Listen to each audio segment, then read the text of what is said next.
grapplers have come out recently, have the first MMA fights in Gary Tonin and Dylan Dennis. Both very different approaches to the first fight. Yeah. Dylan kind of stuck to his strengths where Gary almost ignored them and won a striking fight. Watching this, did that give you any info of how you should take it on, or did that, anything on that side? Well, I just think the one big difference between me and those two guys is jiu-jitsu is a lot more solely ground-based. I'm not sure exactly how great their takedowns were. I've never actually worked out with either one of them, but no, it definitely gave me something to look at, something to see. I definitely want to be exciting. I want to make sure people want to tune in to watch, so I don't know if it's going to be striking or grappling or, I don't know, it's going to be something crazy. Quick question. Nat Wilkins with Brooklyn Fights. Sorry, I hear the national anthem. Just a second. It's really throwing me off. Gotta be respectful.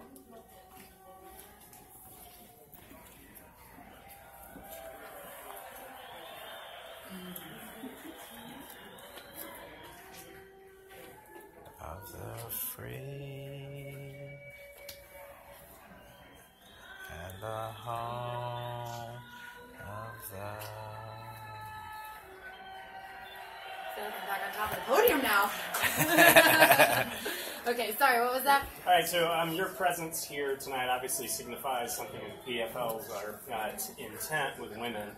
Tell me about what you expect to happen in terms of women coming on the league in future seasons. Yeah, well, unfortunately, because of the big undertaking that the PFL is in the middle of, trying to make the sport a regular season, postseason championship, having all the men's weight classes, I think trying to build a women's division was just a little bit too much. It was just one too many things. So this year it's just going to be me and my weight class and a couple of random fights.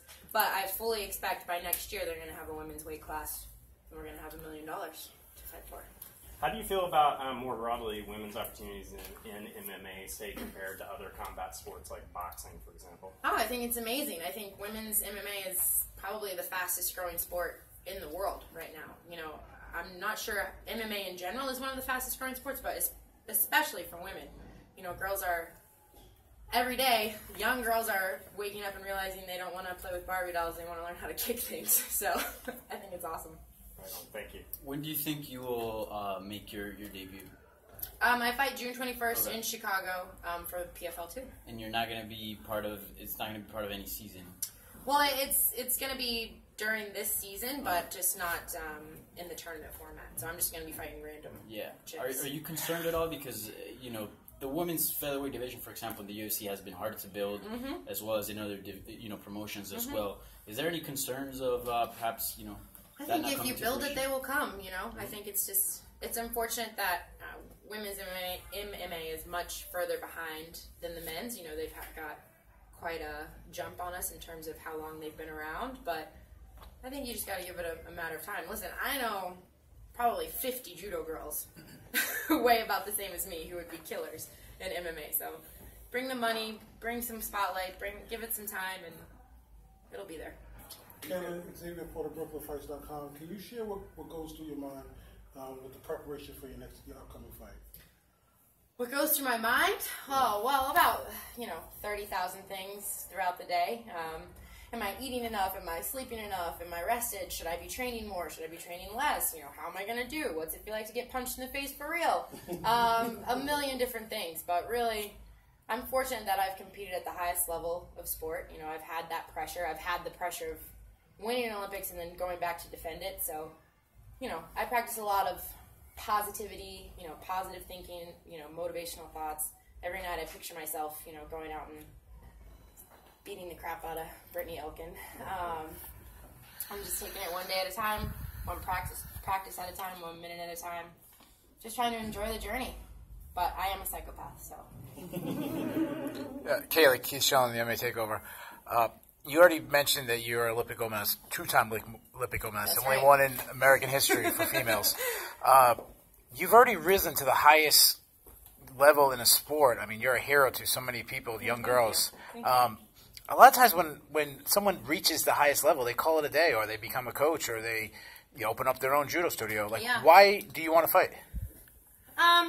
Well, it's no secret that after the Olympics in Rio, I spent some time doing a lot of soul searching. I was definitely, depressed, I think you could say, when you wake up every day for 20 years and you have one goal, and then all of a sudden, August 12th rolls around and you don't have that goal anymore. It's a really scary thought for a type A person like me, to wake up and not have something to strive towards. So I knew that I was done with judo. I was completely burnt out. I had accomplished everything I wanted to accomplish twice. But I wasn't quite sure I was done athletically. And I don't know what it is about me, but there's this thing inside me where I have to prove to everyone that I'm the best there ever was, or I'm going to be the greatest, or I'm going to prove to everyone that that girl doesn't mean anything. So I started training and started going to practice and started sparring about a month after I went to my first striking class, and I love it. I thought I always thought judo was a real test of a person's will, but take a gi off, put some gloves on you, throw you in a cage and lock the door, and that's a real test. So Kayla, obviously, when you bring up your name, there's a comparison to another woman. Yeah, I know. A young, blonde Olympic judoist. Not as young as me. Okay. And not as accomplished in judo as you. Obviously, Ronda Rousey, the biggest star ever in women's MMA. Yeah. You haven't even fought yet, and already this comparison. I'm doing it myself right now. You can't help it. Do you believe that that's fair, and to put that kind of pressure on you already without even fighting? Pressure? I mean, listen, I was Ronda's teammate. We were roommates. I grew up wanting to beat her. I always tell my coach, Big Jim, I feel like I have a Ronda complex. Anything she can do, I can do better, and I have to go prove it. So you guys aren't doing anything by bringing her up. I already have all these thoughts in my head. Don't worry. But she, at the end of the day, she opened a door for women like me, especially for judoka. I mean, I never thought about women's MMA before Ronda went and did what she did. So I'm grateful and thankful for that. So Mr. Cepho and Mr. Silva, they spoke this week. They already mentioned that the second season they plan on doing a women's division, specifically 145, and they talked about you being in it. Yeah. Obviously, you come from a judo background. You do these tournaments all the time. Do you feel like that fits you perfectly? Yeah, absolutely. I come from, like you said, judo, where it's I fought pretty much almost 15 times a year sometimes, and I fought, this week in Poland, and the next week in Kazakhstan, and the next week in Germany, and then, do a 3-week training camp, and then you're home for a week, and then you're back over in Japan, and then China, and then Korea. So I'm used to, the grind, and I'm used to constantly competing, and I feel like, for me, that brings out the best. Success breeds success, and I like to get the ball rolling. I like to fight.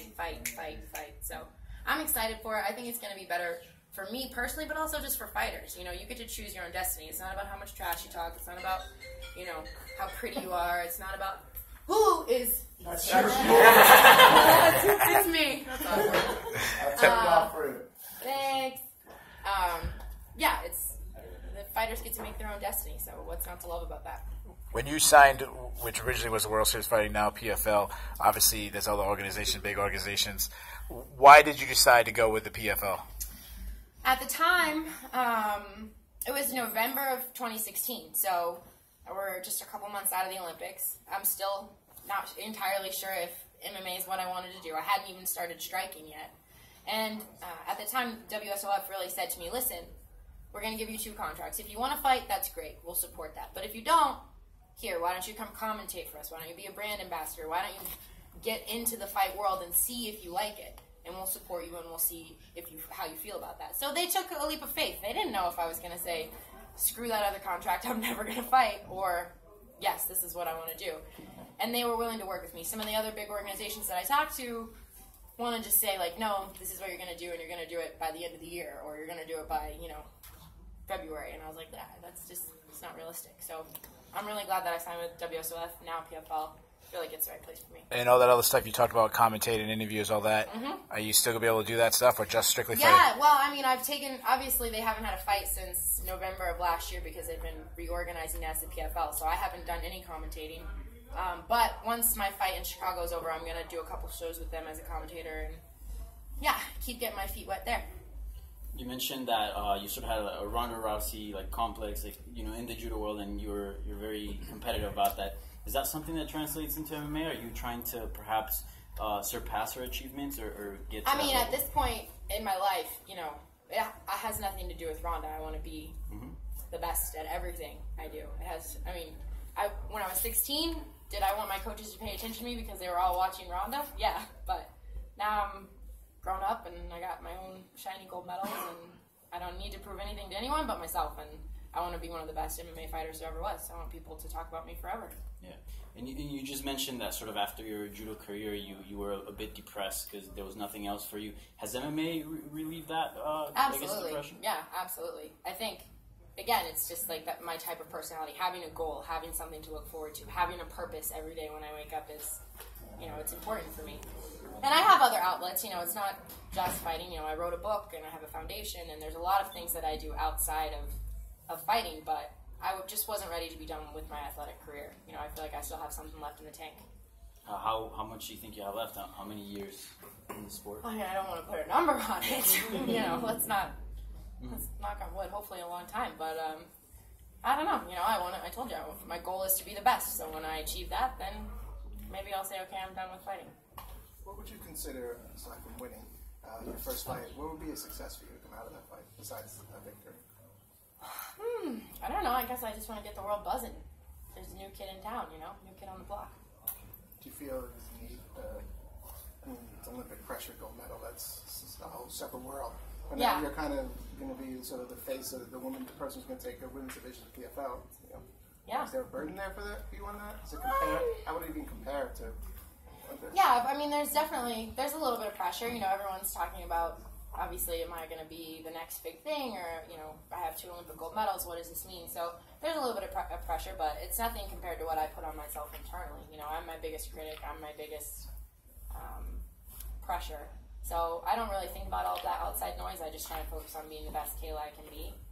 I don't know. I think it's exciting. I usually thrive under the lights. I like pressure. That's what I got used to after fighting for 10 years, at the highest level of sport. That's what becomes your normal. I actually feel worse not fighting. Like, I don't like being normal. Who wants to be normal, I want to be special. Tell us about your foundation. Yeah, so I started the Fearless Foundation in 2012, shortly after I won my first gold medal. It's no secret that I was sexually abused by my first judo coach. And when I was 16, I told my mom that had been happening. I moved to Boston to train with the Pedros, who were my coaches from then until now. They're still my coaches. They're still in my corner. But I didn't start sharing my story publicly until right before the 2012 Olympics, right around when the Jerry Sandusky scandal started happening and breaking out. And I actually got in a fight with my best friend about it because she was, complaining about Joe Paterno losing his job. But no one was, there were kids at Penn State, rioting and, flipping over cars about a football coach losing his job. But nobody was talking about the countless victims whose lives had been changed forever. And I realized that that's because it doesn't have a face. People they don't think sexual abuse happens to them, or that it happens in Boy Scouts, but it doesn't happen to me, or it happens in the Catholic Church, but I'm not Catholic. But, 1 in 4 girls and 1 in 6 boys will be sexually abused or assaulted in some way by the time they're 18. So it does happen. It happens to all of us, and chances are I'm not the only person in this room that it's happened to. And after you win the Olympics, you get this great, amazing platform. Most Olympians get all of these calls and endorsements, will you represent my brand? Will you do this? Will you come to this party? Will you do that? And I just remember getting phone call after phone call, will you come speak to my daughter's school? Will you come speak to this charity? Will you come speak to this organization? Something similar happened to my son. Can you help me talk to him? What do I say? How do I help? And so I decided to start the Fearless Foundation because all of these organizations, all these groups that I was speaking to were amazing, but I noticed that they're all a very local and regional level. There's no Live Strong, there's no Susan G. Komen, there's no big organization for survivors of sexual abuse. And I wanted to change that. So the goal of the Fearless Foundation is the first step is education. So I wrote a book. It's called Fighting Back. It's available on Amazon. And it's not a memoir, and it's not a textbook. It's sort of a guide for caretakers, teachers, doctors, parents, anyone who's around kids, and also young kids themselves. It uses, the reason the book is unique is it uses my experience, my story, as this is what grooming looks like. This is what it looks like to be in the silence. But it also has, I have a co-author, 2 co-authors, 2 psychiatrists from McLean Hospital. So I have diary entries from the time I was 10 years old. I wrote in a diary that whole time. So we use my story, and then they explain what's happening. And you sort of get an inside look of what sexual abuse is, child sexual abuse is, and how we can prevent it. And then also, help survivors start to recover. What did you find the strength to, like you said, you were sexually abused by your first judo coach. That was a male, I'm assuming, correct? Yes. And your next judo coach was another male. Yes. How did you find the strength to transition from that coach to the next coach? The real, the comfortability to train with another male. Yeah, I think, I always credit being able to overcome something like that. Obviously, you have to have something inside of you that wants to go on, but it's also, I was very, very fortunate about the people that I was surrounded with once the abuse happened. My mom made a really tough decision. She moved me to Boston, 800 miles away from all of my family and friends. My new coaches were pretty much the complete opposite of my first coach. I trusted them as much as I trusted Daniel, but the Pedros are just, not only are they amazing coaches, they're just amazing people, and they had confidence in me, and they built me back up and made me believe in myself when nobody else did. Okay, one more question. You mentioned commentating earlier. What have you learned from doing that, and how do you use that to your advantage? Yeah, well, sitting cage side and watching someone get their face punched in really gives you like a very clear view of what it's going to be like to be in there. So aside from sparring, I feel like it's really helped me learn the sport at a much faster pace and be able to see things that maybe I don't get to see in training or don't get to see in sparring. So, I watch all the fights. I try and watch even when I'm not commentating, and it helps. I'm a student of the game at this point. So.